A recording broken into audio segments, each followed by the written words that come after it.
Ladies and gentlemen of the King's How you Court, the one and only Default Dan. Thank you very much for coming on to the marathon. How did your tournament go? STG said he was gonna. STG said he was gonna clean the floor with you 4 in a row. He didn't quite get 4 in a row. They did get 2 wins to bring it close, but they did not take it down. They did not. Well, that's unfortunate. He said you guys cleaned the floor with him the day before, so. Yeah. No, it was fun. So Impulse is doing a new series called Snap Stars, where they bring on different creators and things like that as teams of 4, play each other over 2 days. Whoever wins the most matches wins the full thing, and it was a ton of fun. I had a lot of fun, and SCG is always a good guy.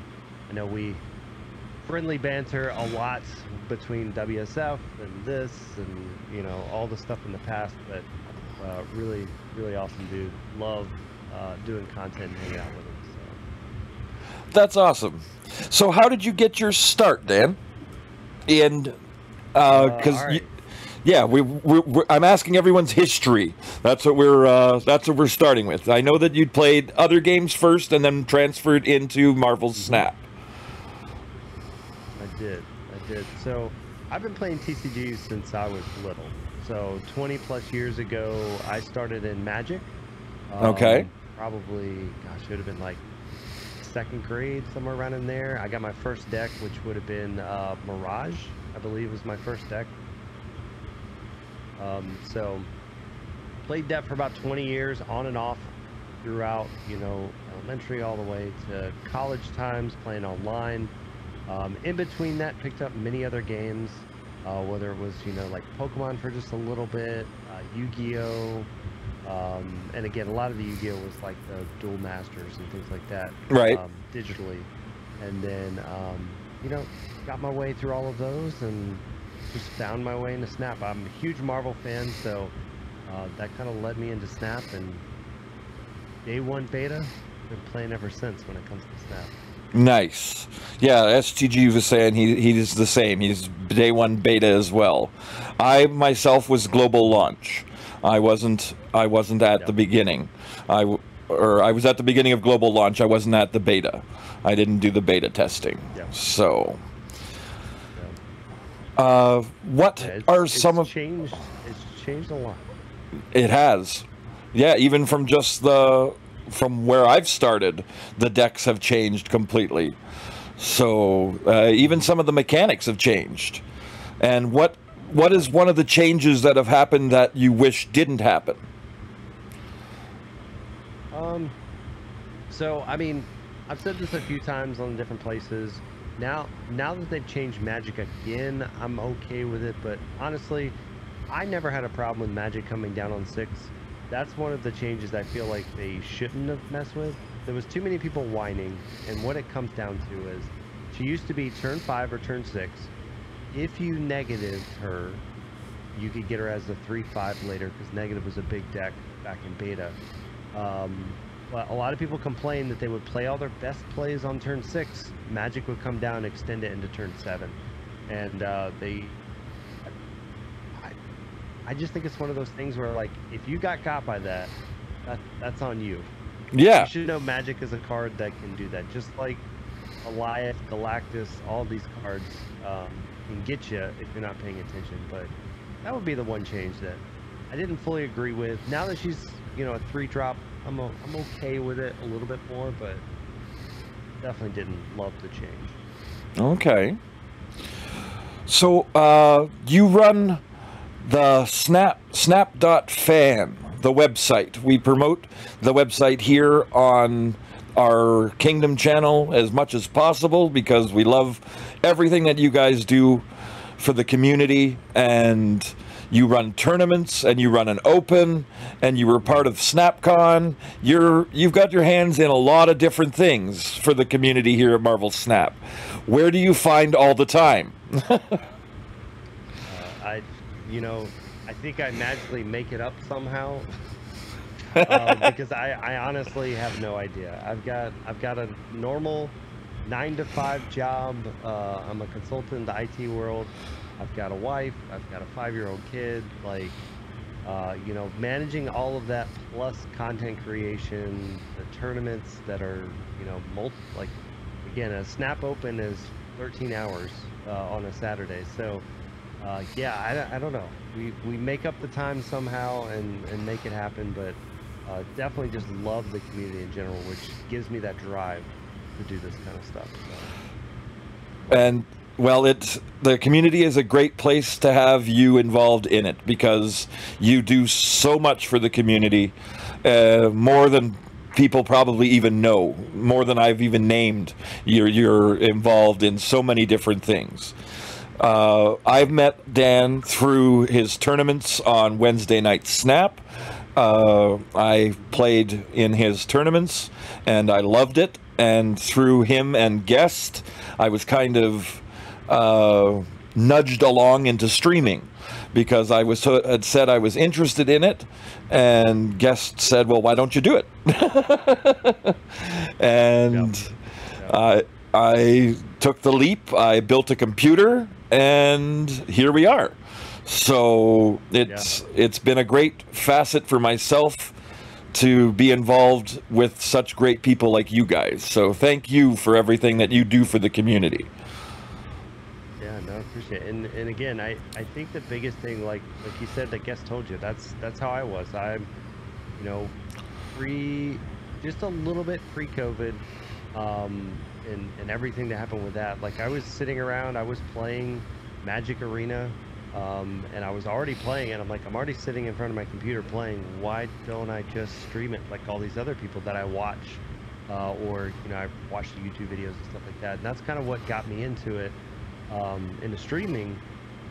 And then from there, you know, I was playing other mobile games when COVID happened, you know, being trapped at the house. And I was like, well, we'll stream those and we'll see what the community does. And that's where I met Guest, playing some Disney games and things like that. And it just kind of continued from game to game until, you know, it came up to Snap. And everybody always asks, like, how do you do it? How do you get into it? And honestly, it's just start. Yeah. Whether you got a crappy camera, you got your phone or whatever, you just try it out. Do what you like. You just got to go and be yourself. That's the way to do it, right? Exactly. Because, I mean, again, you're never going to get any followers or people watching if you're not doing it. So you just got to go out there and do it, and be aware. It takes time. It takes time to build a community and all of that. But yeah, it doesn't happen overnight. They support you, and it's a lot of fun. Yeah, I have a close little viewership that follows me along and keeps me on my toes. They push my buttons and keep me going. But I love them all to death, and it's been a blast. So with your tournaments and your Open, is there going to be an Open this month?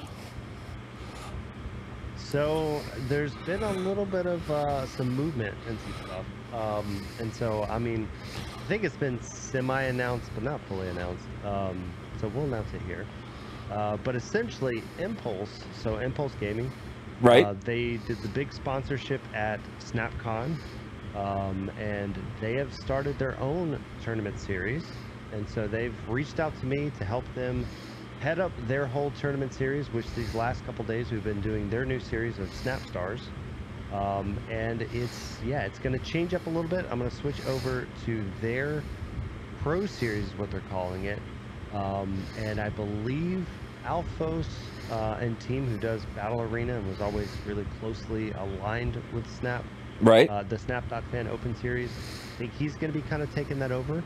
I don't know if that means they may take a month off this month, or they may rework how they're doing Battle Arena plus the Snap Opens. But I'm gonna help out Impulse with their whole tournament series. Oh, well, congratulations! A little different.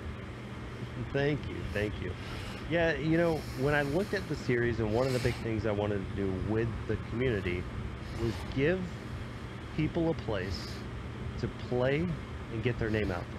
Right, I love, and again, I don't want it to come across like I'm against any of this, because I love the creator-based tournaments.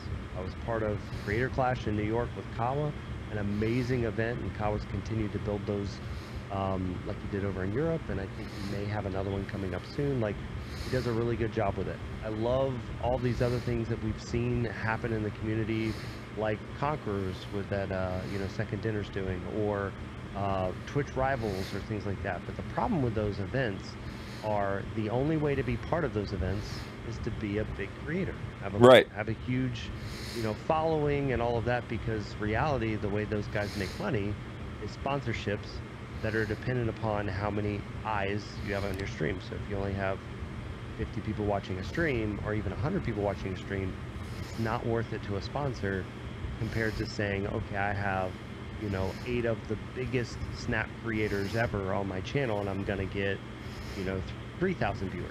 So right. A lot of stuff in the background with that, and I knew that that was kind of the problem with the average player or the average tournament grinder, who's probably better than a lot of streamers but doesn't have a platform, doesn't feel like streaming, doesn't want a platform, but they do want to have fun and make a name for themselves. So that's what it all kind of came about as. And talking to Impulse, that's what they want to do. They want to make a pro series where people can come and play, make bigger money. So this first open, that's actually the first weekend of October. I'm going to plug just a second for a few things, but yeah, absolutely, go right ahead. This is the platform to do so. Yeah. So they've got $1,000 to the prize pool. That's going to be split between top 4. Sorry. So I think first place is getting $500. Nice. The biggest prize payouts in many of these tournaments, especially that's open to the public.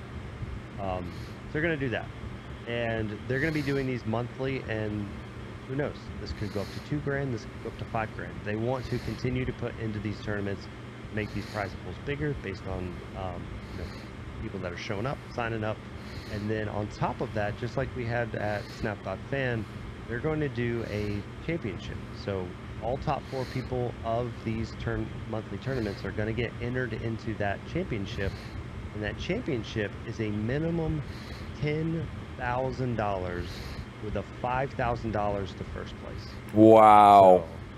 So, I mean, that's amazing. All for playing everyone's favorite game. Yeah. Exactly. And that's the thing is, when it comes to Snap, and the thing I love about Snap, some people hate about Snap, is anybody can win, right? Like locations, like you have to have a skill in knowing when to snap and making sure you have a good deck that's built and all that.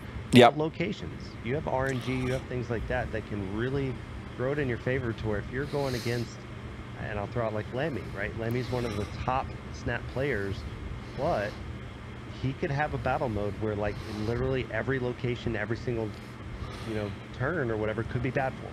That's right. And he doesn't get the card draw. Yeah. Yeah, he doesn't get the card draw. Kind of stuff. Yeah, that's awesome. That I registered there on day 1 when they opened up 2 days ago, I think it was. Yeah. So I am all registered for the Impulse tournament. I saw it there on I want to call it Twitter, but it's not Twitter anymore. It's X. But yeah, I saw the posting that they put up saying that registration is now open. So I registered, got myself in, and I will be playing in the first set of tournaments coming up in October. So I'm looking forward to it. Yeah, I'm excited to bring it to the public. I mean, the biggest thing was I love Snap.fan. I love all the guys that are still working there and still involved there. The biggest thing was in their tournament scene, they want to get the tournaments to the public, but they're not really looking at being that esports place. They're not looking at being that $10,000 tournament, right? Right. And that's really what I want to this community. I want somebody to be able to say, hey, this is what I want to do. And theoretically, if you're winning all these tournaments and the prize pools go up and things like that, like, not that you can necessarily make a living just off of the winnings, but if you get big enough, you can get sponsors and things like that, and you can do something with it. And that's kind of where we want to get to with it. So. Nice. It's a starting platform for the common man. Exactly. And again, you start taking these things down and start winning and getting your name out there. I'm sure you're gonna get clout. People are gonna want you on their podcast, on their Twitch streams, whatever it may be, and that's what we wanna offer. And that's what we want to make for the public, is a place to make a name for yourself. Just like we saw with the Snap.fan stuff, we saw a lot of names come out of nowhere that weren't streamers, that weren't out there. Like even when you look at like Browde and those guys, like when they started these tournaments, they weren't streamers, they weren't doing any of that, and then they started winning tournaments, and now they're streamers. Now their names everywhere. So that's right. Awesome. No, that's fantastic. So that means the Wednesday night Snap isn't happening anymore, or it will maybe underneath. Yeah, it's gonna return. I'm working through some details right now. One of the big things is we were using Community Gaming as our sponsors and things like that underneath. There's a lot of bugs with the system and things like that. Again, it's a fine system if you work it in a very specific way, but what I'm looking at is we are teaming up with Rally Cry to host all of these new tournaments through for Impulse, and I'm working on some stuff with them to bring back Wednesday Night Snap. It could be a piece of the Impulse Pro Series. It may just be just a tournament on Wednesday. So I'm working through that, working on the sponsorships. And that's been the biggest thing, right? Like, I know everybody doesn't really... Yeah. It's like, I know everybody doesn't really care so much. It's just a couple bucks or whatever, but I do want to try to keep a prize pool like we've been having for everybody.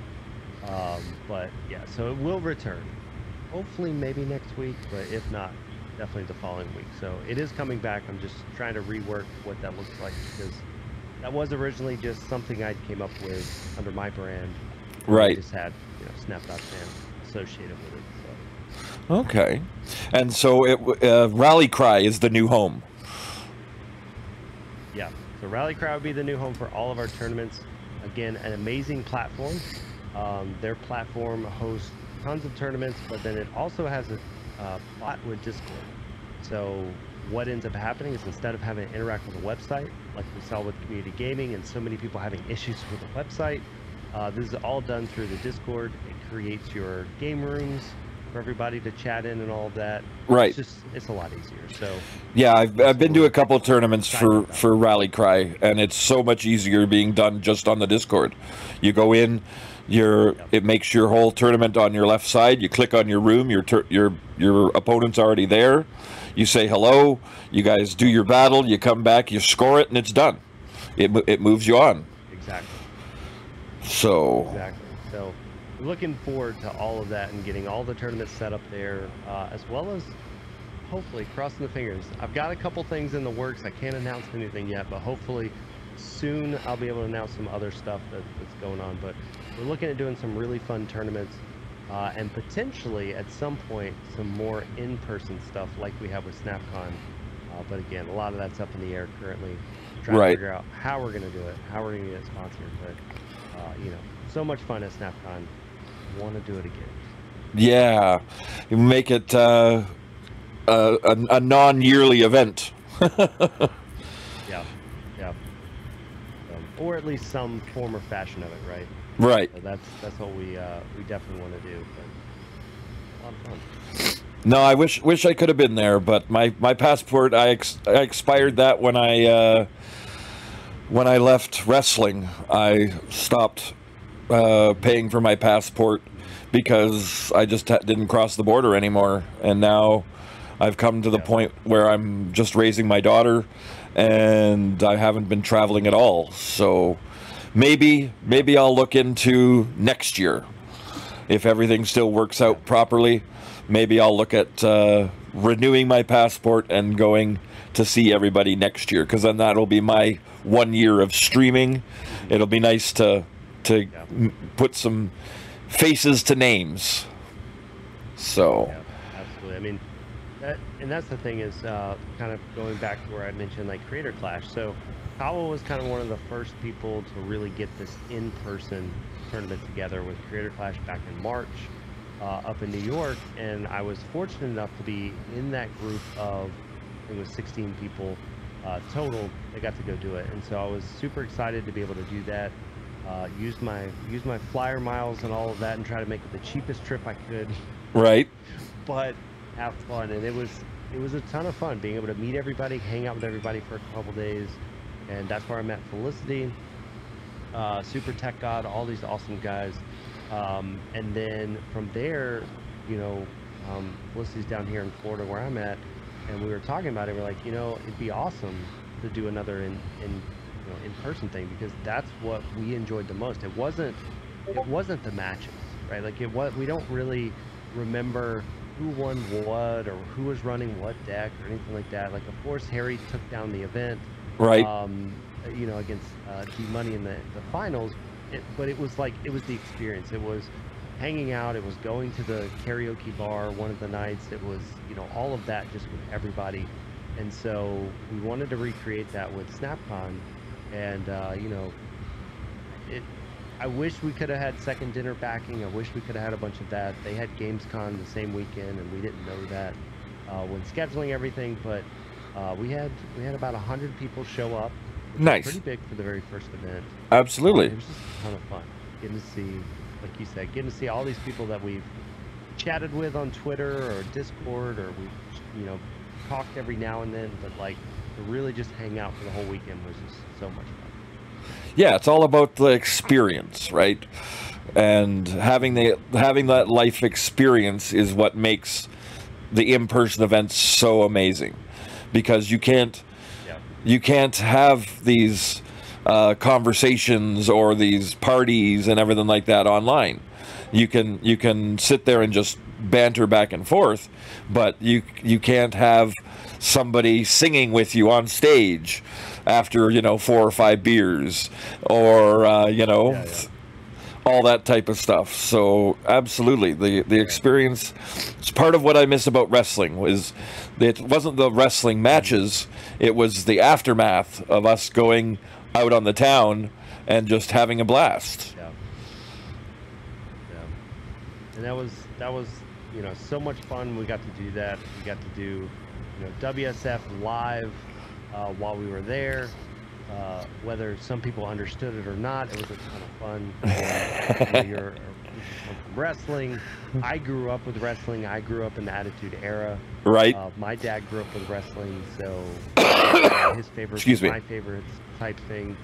I definitely fell out of it a little while when we got like the WWE, when everything started getting collapsed together.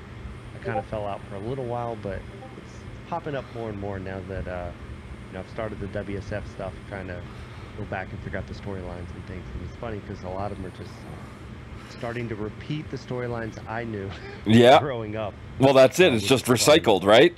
It's recycled soap operas. Yeah. This person's in love with that person, or this person hates that person for this reason, and that's why they're fighting.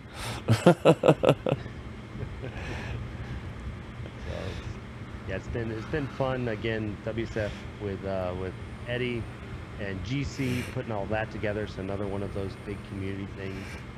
Again, not about the decks, not about the stuff, more about the characters, the fun, the outcomes, rather than the actual match itself. So yeah, exactly. A lot of fun there. I've already sent my audition tape in, so I've talked with GC and whatnot before, and I'm on their radar, they said. So we will see, maybe one day, the King of Canada making a debut in WSF. So I pitched. I know. Yeah, no, I pitched him a character, and think I could have lots of fun with it. So. Yeah. And that's the biggest thing when it comes to them. It's not about the quote unquote skill, right? Like, sure, it's great to have guys like W, right? That's super amazing at Snap, but it's just about personalities, the fun, and having fun there. And I think that's kind of where you know, I enjoy it. Again, the current 2-time WSF champion. Yeah, we saw you there. At the same time, it's just all about having fun. We saw you there hanging out on the beach last weekend. Yeah. Not defending your title, just hanging out on the beach.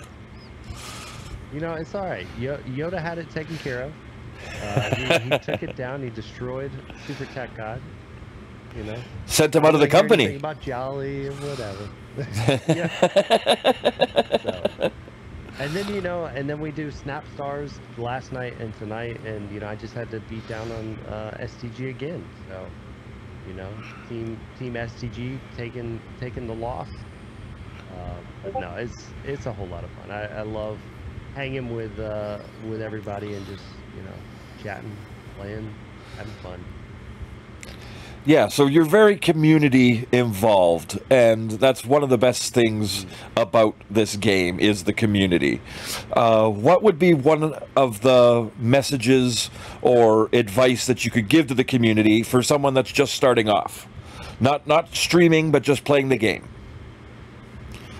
Yeah, I think just playing the game, I think the biggest thing, right, is you have to find your community.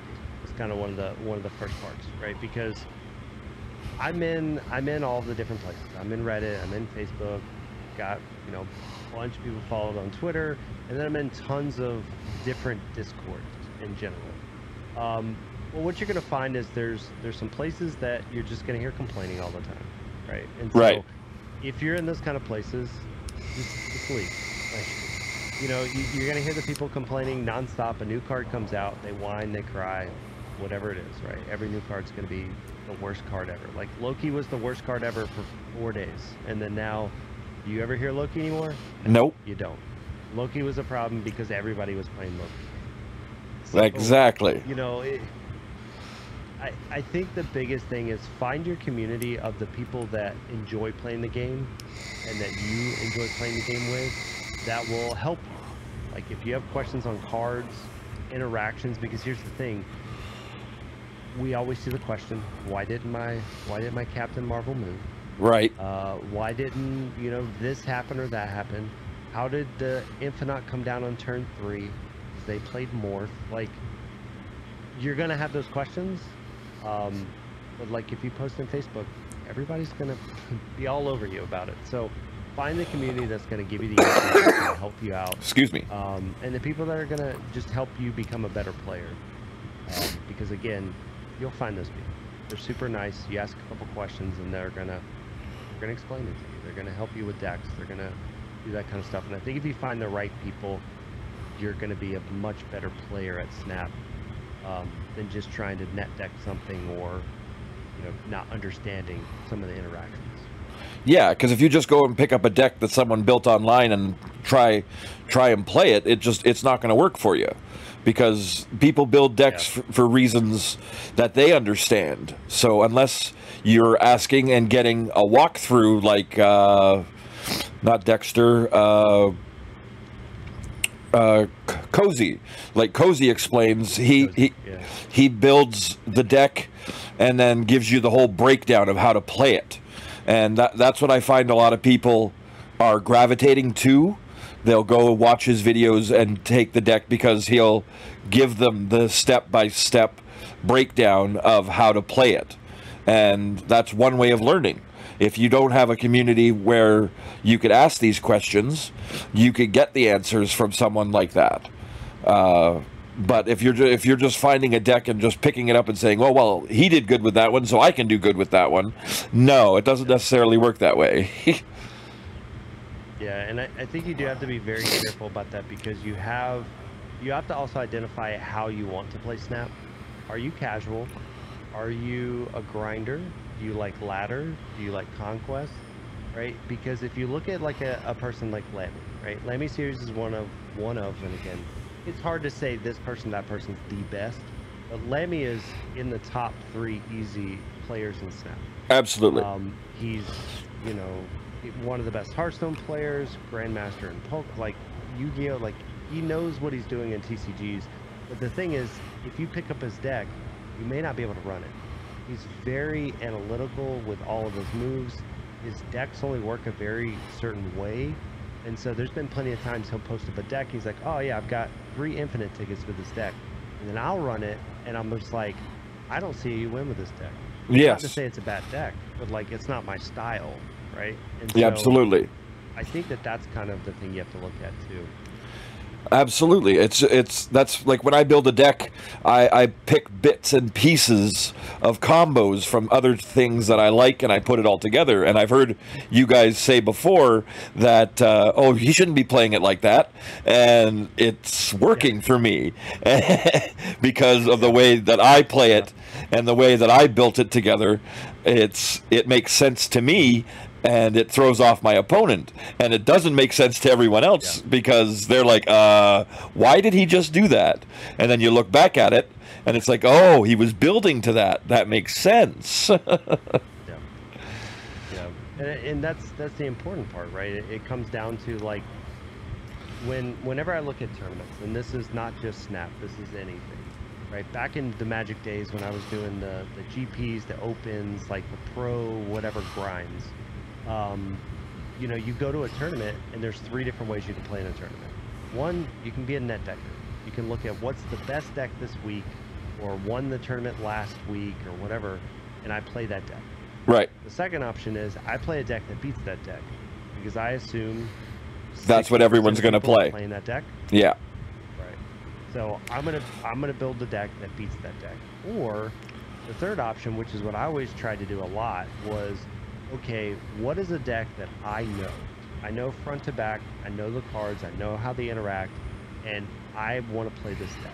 And so if you play a deck like that, you can win a lot of games because, one, your opponent's not expecting it. So all of a sudden you throw out, you know, a card and they're like, wait a minute, why are you playing, you know, Crystal or something, right? And it's like, it doesn't make sense that it's in the deck, but then all of a sudden you just stole 8 cubes because they weren't expecting these 3 cards, because it's not typically in the deck, but it's the deck you've played over and over and over, and you know every line that you can play with that deck. And so, you know, those are kind of your 3 ways of looking at, you know, tournament, conquest, whatever, and you just have to figure out what's your style. Absolutely. And that's the other part, is some people don't understand that certain decks work for certain things. Like there's some decks that work perfectly in Conquest but don't work at all on Ladder, and vice versa.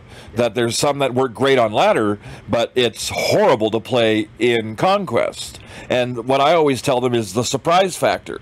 If you're playing a deck that has a surprise factor in it that works for Ladder, that's great.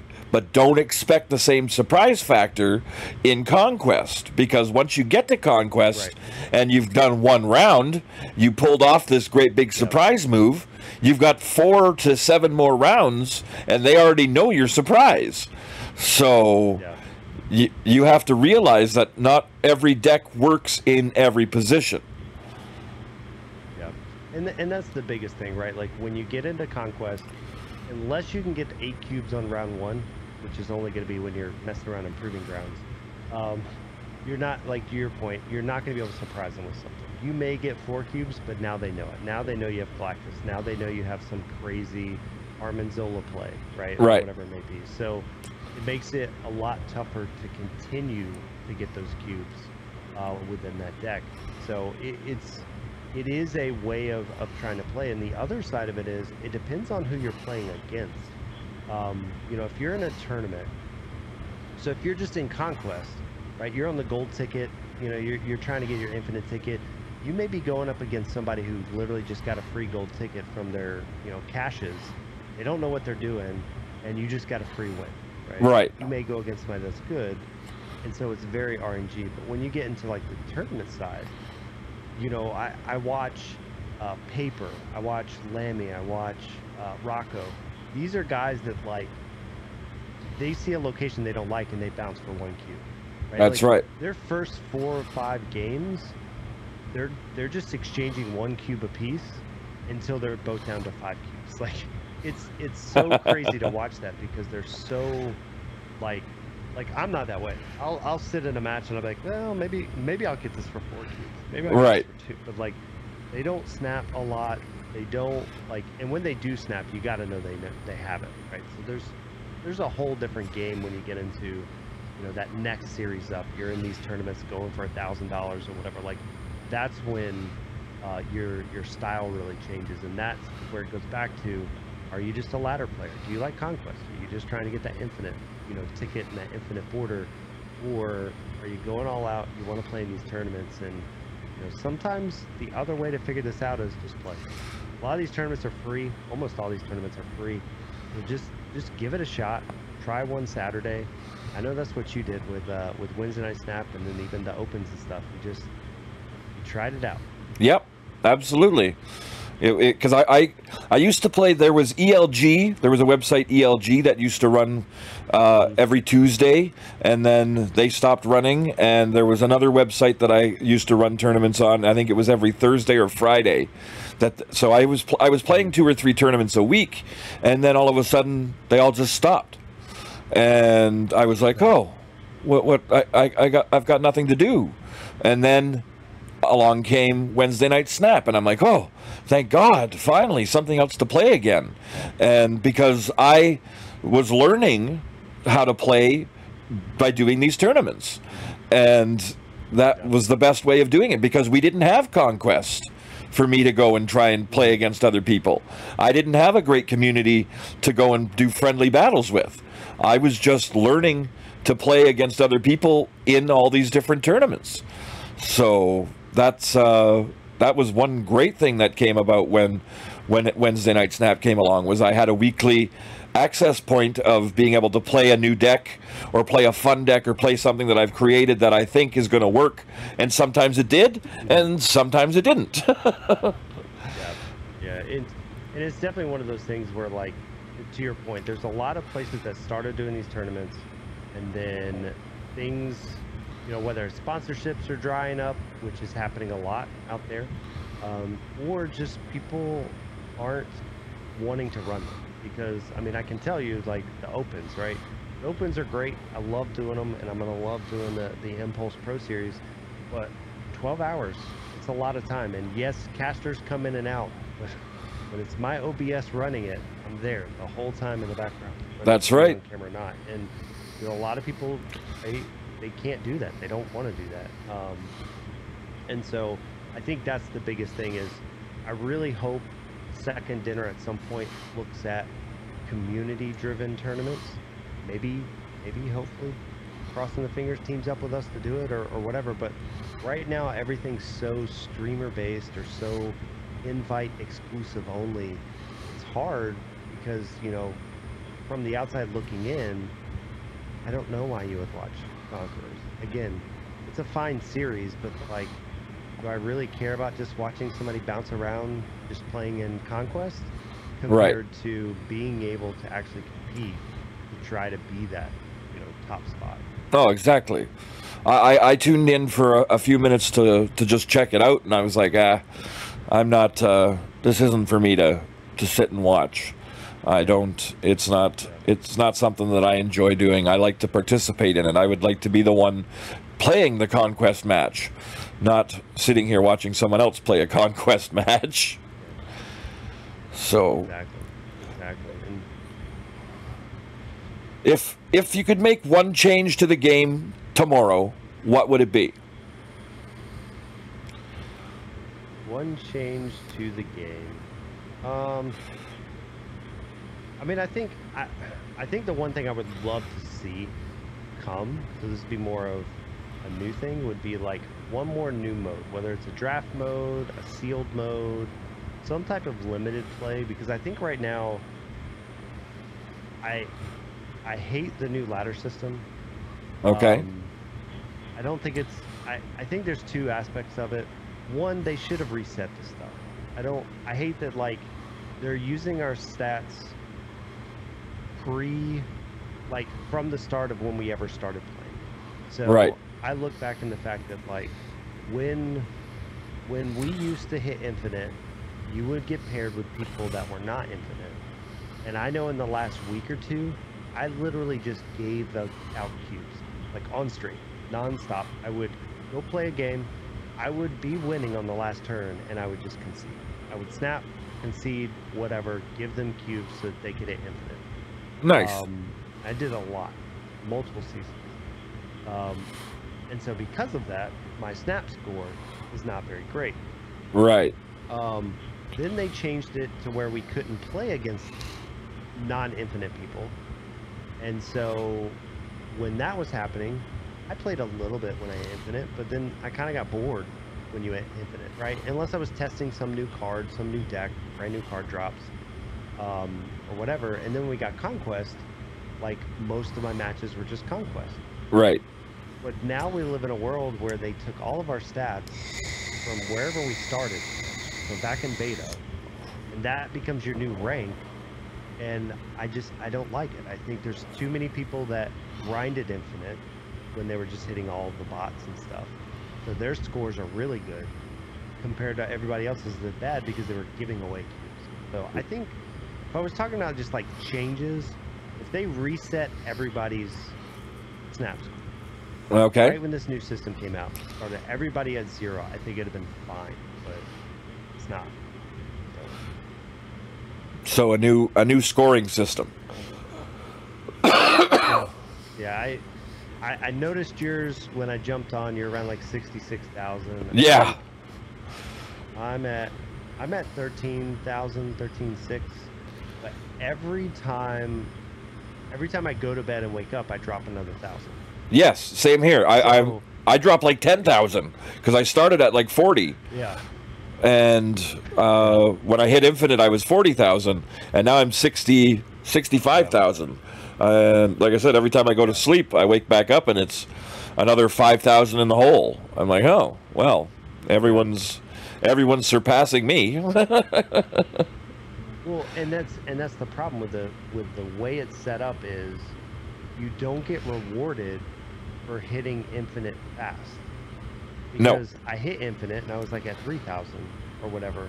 But now every time somebody hits infinite that has a better score than me, I instantly go down. It's not that they've won more games once they hit infinite, which is what it should be. Right. So I don't know. I mean, they're not going to change it. We've, in the creator program, we've mentioned stuff of like, some people don't agree with it, some people are fine with it, but they've already said they're not going to reset it. And then, beyond that, I think the problem again goes to this shouldn't be, because I'll give you an example, right? So like, let's say I'm number 5. Right. I'm not ever going to be 5 because I'm never going to grind that much there. But let's say I'm number 5 and I end the season at number 5. Next season, I'm still number 5. And next season, if you ended at 66,000, next season when you hit infinite, you're still 66,000 or worse. I don't know, but you're not going to be any really better. Wow. So I think that's the other issue there is, theoretically, if you're number 5 or 6, you could just like camp and always be around that number. Okay. You'll eventually go down just because people will have better snap scores than you. Right. Right? Because people will grind it, they'll get better snap scores, but you're not going to go from 5 to 30,000. You're going to go from like 5 to 25. Wow. So, I don't know. Yeah, that doesn't seem quite right. People will disagree with me that, but I don't like it. Yeah. I don't know. I think if they reset everybody's score, it'd give you a better idea. And I honestly think it's weird. It should be season based. It's not. But I think that's kind of one of those things. It was, the way it was pitched was there will be an infinite leaderboard. Once you hit infinite, you will be able to track your leaderboard scores to know who is the top person. Right. And I think the idea that everybody had was it would just have a leaderboard to show us who's ranked 300, in the whatever, which would still be a bragging right. But the way they have it set up, it's not good. So, I don't know. That would be the change I would make. I don't know if it will ever be really touched, but I think at this point, if I'm going to spend 3 hours to do something, I'm not spending 3 hours to try to get my rank up. Right. I'm spending 3 hours in Conquest to try to get some boosters at a minimum from medals. So. Get that infinite border. How many infinite borders do you own? I think I have 3. Okay. So I don't have a ton. The first season I didn't get one. Last season I got them all. I just found a really good, I don't even remember what the deck was, but I found a really good, probably a high Evo deck or something, and got them all back to back. And then after that, really haven't tried too hard. Yeah, we don't have any yet. Well, this is the season where we're trying for Conquest because we got Infinite, Yep. and now we've got the next 3 weeks to play Conquest, and that's our goal, is to get at least one Infinite border this season. So, Yep.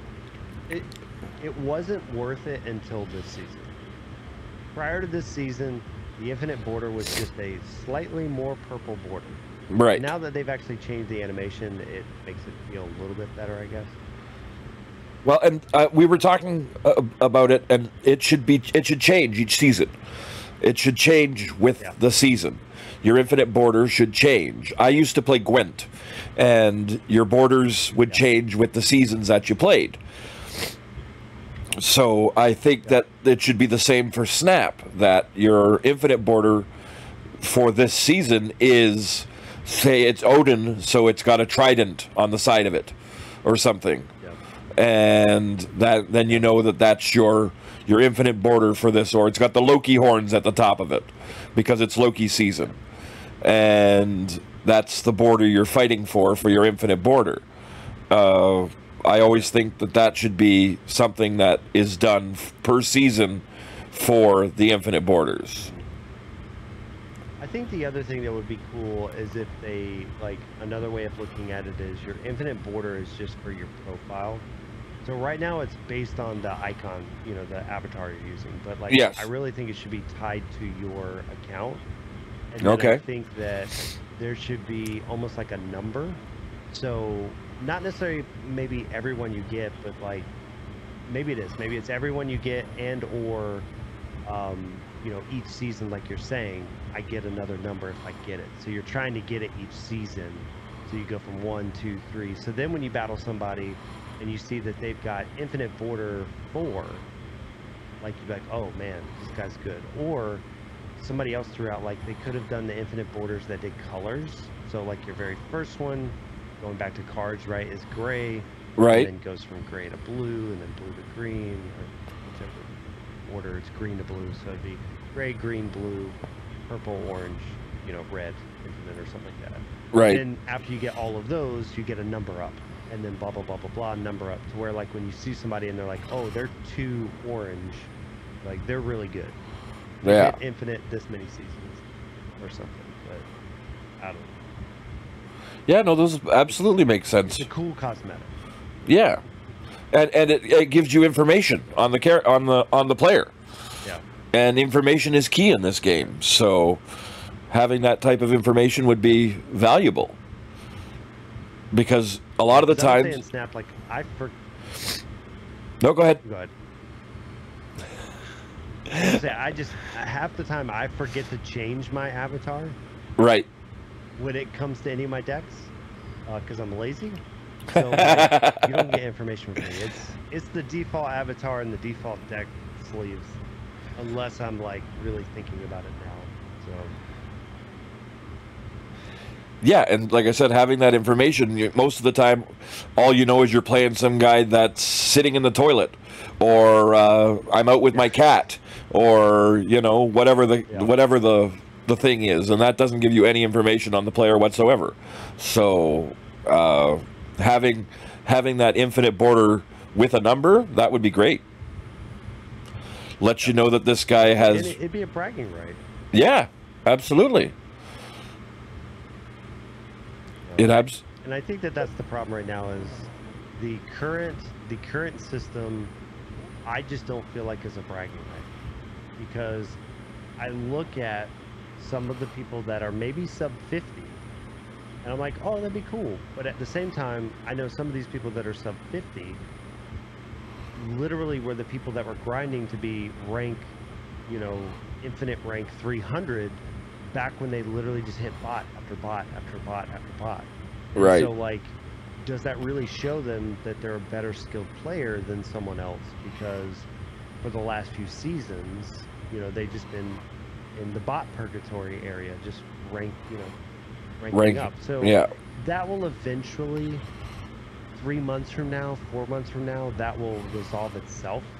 Because if they aren't good, they'll start losing, and there's less bots in Infinite. So, like, you know, it will work itself out. But the problem is, are people okay with waiting 3 or 4 months? And like I said, if my climb is, if I play for 5-6 hours and I go from, I don't know, let's see, if I go from 13,000 to 8,000, right? That's a good climb. Absolutely. But was it worth it? It's like, was that worth it? Or should I have just played 4 hours of Conquest and gotten a whole bunch of medals with boosters that actually do something? Right. And then I talked with Super Tech God about milling cards. What are your thoughts on being able to mill your old variants or variants that you have? Dust them. Yeah. Just mill them up and get some bonus boosters for that card so you can clear up some space, because you're going to end up with 40,000 splits that you can't do anything with. So you just mill them, turn them into some boosters, and then you clear up some space. I would be fine with that. I don't know how their system works as far as like, there's so many X splits that you can do on a card, and I don't think you're allowed to have the same split twice. Right. I may be wrong on that, but I split cards, but I'm not like some of these other people that pull up a card and they have 45 splits of a card. Well, most I have is probably 9. Well, yeah, I was just talking to him because I've split my Zabu, my metal Zabu 14 times now. And the only thing, just today I got green crackle on it. And that's the best it's gotten so far, is green crackle. And I want to get rid of these other cards. I would love to take them, turn them into boosters, and be able to keep going forward. I want my ink. I want my gold. I want my specific card. And I've got 20 versions of it now that I'm never going to use. I'm never going to play. I wish what it did, and I also hate that it like takes up so much space in your collection. Yes. You have to constantly be thinking about like, only show me my favorites, so I'm not seeing a million splits.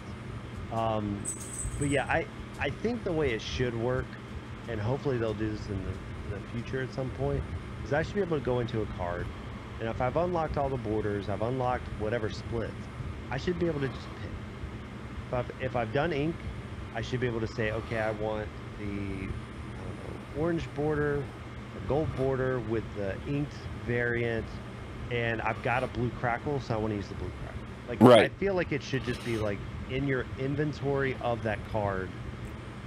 As you unlock stuff, it goes in there, and you can just like mix and match whatever you want because you've unlocked them. Yeah, I think that would make it a lot better. STG said the same thing. He wanted custom cards that if you unlocked it for this card, you could take your most recent defaulted card and add everything that you wanted to that you've unlocked for that card. Yeah. I think it would make it also easier to customize the stuff, because to your point, like I have crackle on cards, but it's not on the gold variant, or it's not on the inked variant, it's on a different one. Right. Then I have a gold one that has just a bad like the little things that go around it or whatever, right? Right, the asteroids. I agree. I think if we could do that, it'd be better. Yeah. So, nice. I think if they helped us with customizing, it would allow us to make our decks feel more like ours, and it would like right now I have a bunch of Dan Hipser, one of my favorite variants. So I've been going through and doing that. I've been doing them all gold. Right. Trying to get the gold back with the gold border. And so once I do that, I'm done with it. Like, it doesn't matter what the back is. Like, I would love them to all be crackle plus that, but like once I hit the gold and the gold border, I'm not going to try to split the thing again to finally get another gold to hope for a crackle. So they just stay there. And so I've got a lot of cards where it's like they're kind of in a way locked. Okay. Because I'm never going to upgrade it again. You know what I mean? So I would agree that if we could customize it, then sure, I would just keep taking it up. And I could always go back to gold back, gold border. But yeah, I don't know. Well, it's something that hopefully they'll take a look at. If enough people raise the concern about it, maybe they will be able to add it in. Because I know there are games where you can customize your cards. So it would be something that could be done. So... that it's definitely something that needs to happen, because, like you said, it makes the deck feel yours. It's your own unique. If you have an ink with a black crackle and you have the infinite border on it, the likely chance of everyone else having that exact same card is, you know, much less than the randomized viewing that everyone else is going to get. So you get to create your own personalized deck.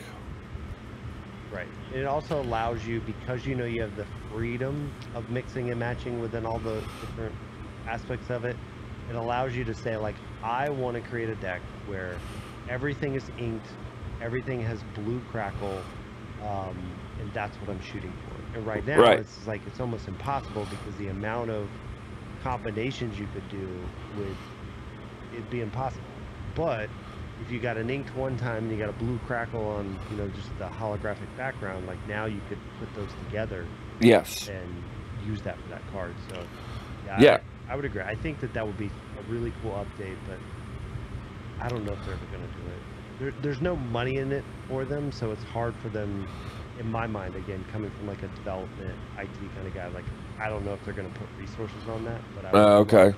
for them to do it. Yeah, it makes sense if they're not, they won't invest in it when they're not making money off of it, right? So, but it would definitely be something. It's like, yeah, I mean, it could be like on their roadmap, and if somebody's like, hey, if you got extra time type thing, but definitely when you look at these types of things, whether it's games or whatever, and again, I built indie games many years ago, and I'm in the IT world now with software for